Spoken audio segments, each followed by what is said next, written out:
Okay, now we're going to talk about this section up here, the arpeggiator and sequencer and the clock that governs them both.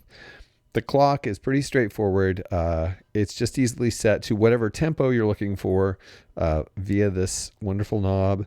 And you can also do a tap tempo if you want to. I don't know what I was tapping. I was just randomly tapping, but it went through 3 different settings, which indicates to me that my timing was terrible. Okay, but yeah, you see how that works. You can set the tap tempo to whatever. You have these different markings, half, quarter, eighth dotted, eighth swung, eighth triplet, 16th swung, 16th triplet, and 32nd. You have all of those different settings to choose from. We'll kind of explore those with the arpeggiator right now. Okay, the arpeggiator. I don't know why I'm explaining this. You've probably used one, but let's just go into it. Okay, we turn the arpeggiator on. Okay, normal play.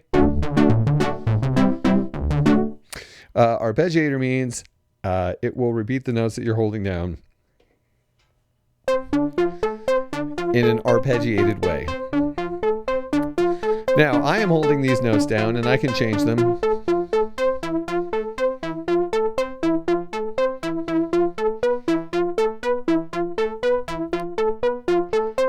Now, if I don't want to stand here holding these down, I can always press the hold button.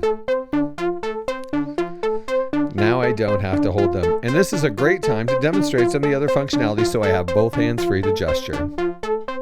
Okay, we have the octave setting. Right now, it is just repeating 1 octave, but we can set it so it repeats 2.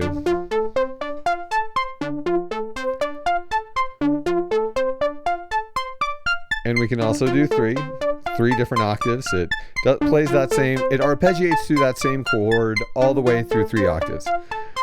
Right now it's just going up because we have it set to the up setting. We can also set it to the down setting. Now it plays those notes in a down sequence. We can have both up and down.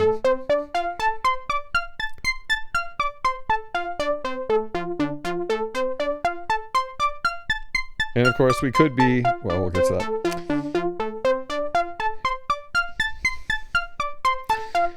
Okay, we can also set it to random. So it will play the notes according to the octave setting. It will bounce through all of the different possibilities in the various octave settings, playing the notes that you had originally played.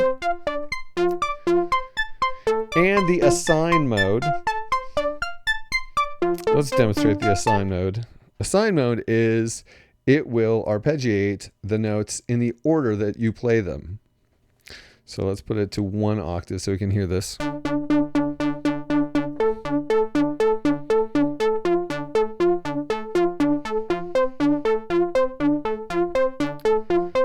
Okay, so I was just playing that same D minor 7th chord.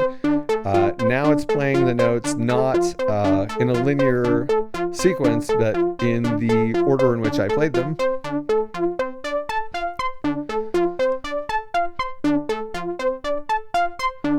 Now let's do an important thing here. Okay, we have this being held. What happens when I add a note right now? Oh, we lost our chord. Well, that's okay. Now we can play a different chord. However, if you want to hold on to the chord and you want to just add notes to it, here's how you do it. Okay, I played all 4 of these notes. Now I'm still holding one. And as long as I hold one and the hold is on, I can add notes.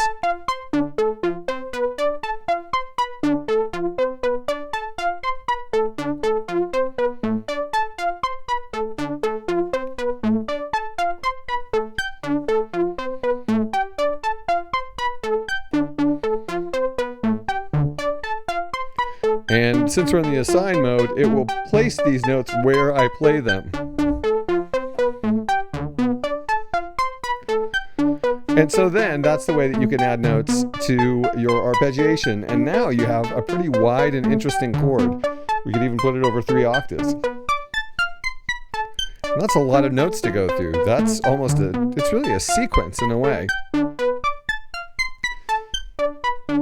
Okay, and speaking of the sequencer, you cannot have the sequencer and the arpeggiator happening at the same time.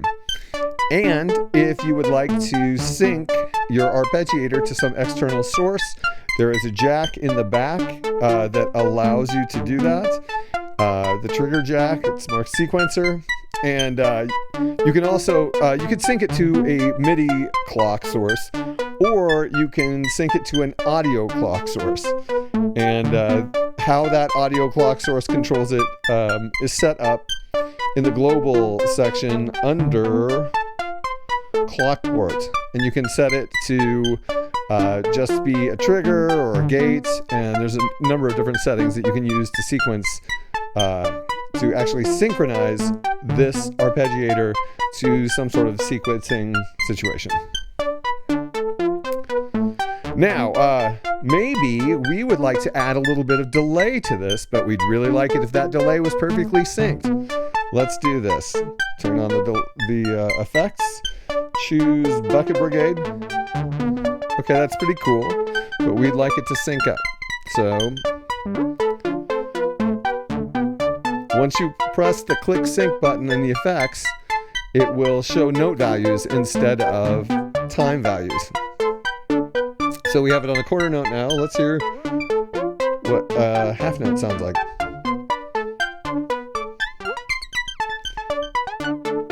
Eighth note. And we can also be messing with this over here to create different values.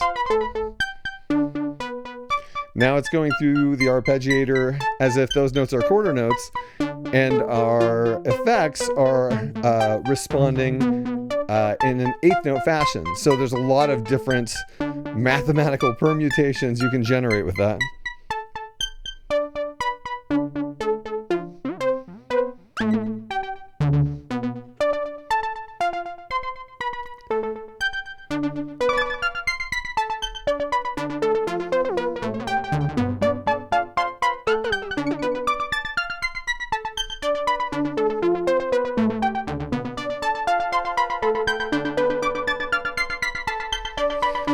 And then, of course, you're free to do anything you'd like.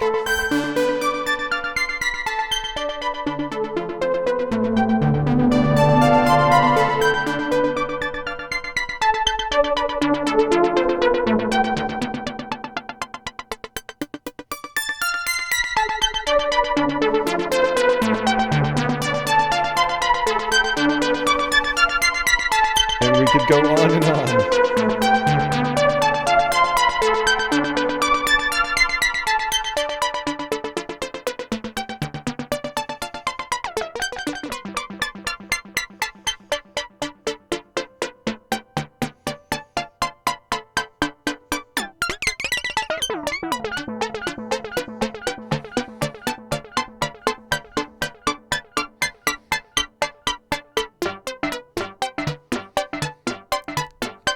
That's actually really cool. Okay, well, and see, this is why arpeggiators are so much fun. Once you get going with this, you start hearing all of the different ways that you can interact with the effects and the different settings and different variations you can generate using the synthesis tools. It's just too fun and too cool sounding. Okay, now